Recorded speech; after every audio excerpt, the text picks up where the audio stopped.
it's better for the parents to try to get those applications in as soon as possible to make sure that their child has a slot in our program. And with some things are being cut from District 150, we're anticipating probably more parents that will try to get in and get their children into our early education program.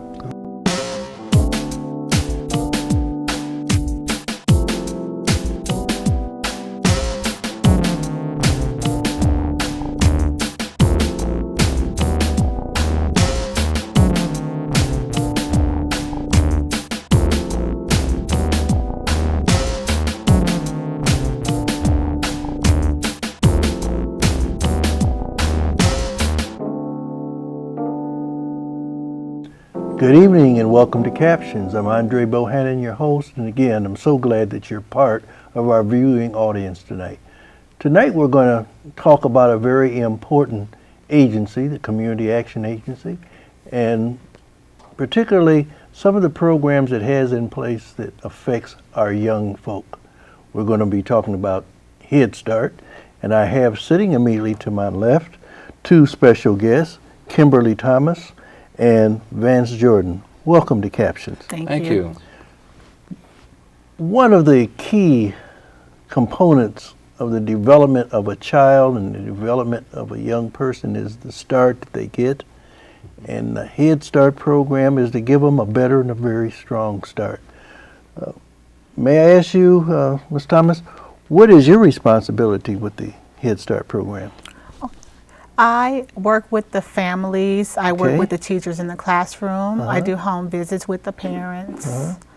See if they have any goals that they want to set a goal with the children for the children. If parents need referrals, I refer them like a GED or employment. Very, very good. So your responsibility is not just working with the child, but with the parent. Correct. Okay. And Vance, what area do you work in? What's your title? My title is Family Service Specialist Team Leader.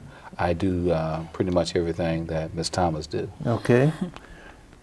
Obviously, you look at the Head Start program as being not only working with the children, but working with the parents in terms of developing that type of a service that can be comprehensive, I assume, in nature.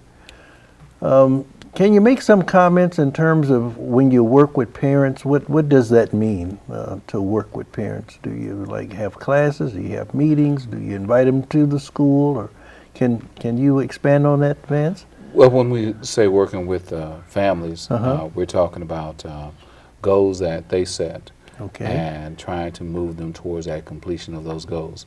It may encompass classroom time, besides the fact that they come and see their child in classrooms and interact with them then. But there's also, they may have some deficiency that they may want to, has been brought to our attention by what some of our tools that we use when working with them, such as strength and needs assessment. And based on that information that they give us, that we try to steer them towards the direction of getting their goals met that they have set.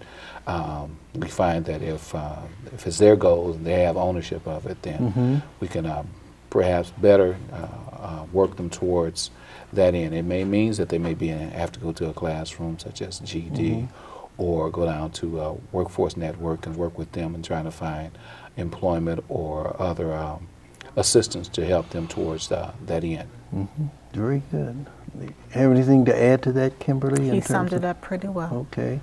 What is the age group of the children that you work with as far as the Head Start program? Those children are 3- and 4-year-olds, and those that turned 5 after September 1. Well, I'm glad to hear that because I keep reading in the newspaper and hearing on the news that there's going to be a reduction in terms of the services as it relates to early childhood education and working with kids that are in this developmental stage. So hopefully your program will be able to continue to meet the needs that our community in particular needs as far as working with our so-called older toddlers, the 3, 4, and up to the 5-year-old. And then they basically then transition from Head Start into what, like a kindergarten or something? Yes, they go to kindergarten after Head Start. Okay. Do they still offer parenting classes in terms of working with parents as far as giving them tips on how to care for and how to help to develop the children? Not formally, but as needs arise and as we're working with the families and see what is needed for that particular family, then yes, we try to steer them towards getting that necessary help and helping their child, helping them to help their child. What are some of the requirements, if there are any, in terms of eligibility? If there are some viewers out there that are watching tonight, are there any kinds of requirements that they have based either on income or based on residence or based on anything, or can any parent or family apply here in the Peoria area? Any family can apply in the Peoria area, but there are some requirements, and those requirements is age appropriateness and meeting the financial guidelines. Okay. If those two things are met, then they will qualify. Okay. So basically, I would assume then it's either for low income or no income families in some situations. Yes. Okay. And is Head Start a program that runs during a specific time period, like our public schools normally go from like September to June, or is Head Start longer than that? Do you have what they call like summer breaks like other schools? Or Kimberly, what is the timeline that these youngsters participate in? Head Start has half-day centers, 2 half-day centers at Webster, and we also have full-day centers at our outside sites that are not at Webster. The full-day centers, most of them run all year round. Okay, and the Webster centers, the 2 half-day centers, they go to school like District 150. All right. Could either of you two identify where the various centers might be located? Sure. Yes. Okay. Sure. We have a site at various places. We have one at Urban League. We have one at Blaine, Treewind Pavilion, Harrison, Pleasant Valley, Valeska Hinton, and is there any other right off the top of my head besides Webster being our base? But you have multi-sites in terms of individuals. Yes. Do you provide transportation, or is it the responsibility of whoever the guardian or the parent is to get them to the sites? Transportation is provided for the children at our half-day site, which is Webster. And the qualifying for even the transportation have to live within a certain area in order to get that transportation. And that area, basically, our boundaries takes us out to War Memorial Drive. Kids on the other side of that have to find or have to make other arrangement. And it's not so much that we try to exclude them, it's just that by law we need to have our children ride the bus no more than an hour. So we try to make sure that they are all in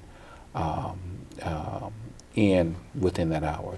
So so that's the reason why we try to have to set boundaries in order to get our children to and from start to finish, home to school.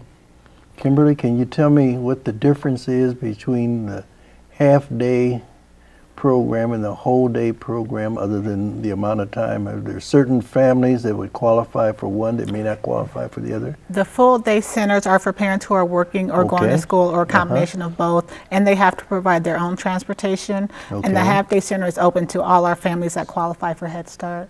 All right, then. It appears that you're trying to have a holistic approach in terms of working with the child as well as with the family. I can recall in previous interviews and things I've read that not only do you look at the child from an educational point of view in terms of assessing where they are, I was aware that many times there was, back when I was associate, there was a Dr. Lobdell who was kind of